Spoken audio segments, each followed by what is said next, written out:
السلام علیکم۔ کیا آپ کے ساتھ کبھی ایسا ہوا کہ آپ نماز میں کھڑے ہوں اور آپ کا موبائل بجنا شروع ہو جائے؟ آج کا سوال یہ تھا، کیا موبائل کی آواز سے نماز ٹوٹ جاتی ہے یا نہیں؟ چلیں جانتے ہیں کہ شریعت کیا کہتی ہے۔ نماز کے دوران موبائل کا بجنا نماز کو فاسد نہیں کرتا، یعنی نماز ٹوٹتی نہیں، لیکن اگر نماز پڑھتے ہوئے نمازی خود جان بوجھ کر موبائل کو دیکھے یا بار بار ہاتھ لگائے، موبائل کے ساتھ چھیڑا چھاڑی کرے تو پھر مسئلہ مختلف ہو جاتا ہے۔ اگر موبائل بار بار بجے اور نمازی اس سے بند نہ کرے تو یہ خشوع اور خضوع کو خراب کرتا ہے، دوسرے نمازیوں کو بھی تکلیف دیتا ہے۔ اگر صرف خاموشی سے بند کرتے ہیں اور بات نہیں کرتے تو نماز قائم رہتی ہے۔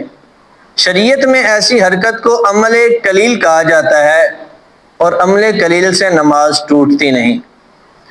علماء کرام اور دارالافتاء کا بھی یہی کہنا ہے کہ نماز میں موبائل بچنا مکروہ ہے، لیکن نماز فاسد نہیں ہوتی اگر بات نہ کی جائے، لہٰذا نماز سے پہلے موبائل بند کرنا ضروری ہے تاکہ نماز مکمل خشوع اور خضوع کے ساتھ ادا کی جائے۔ اگر آپ کو یہ معلومات فائدہ مند لگے تو یہ ویڈیو کو لائک کریں، شیئر کریں اور مزید ایسی اسلامک سوالات کے لیے چینل کو لازمی سبسکرائب کریں۔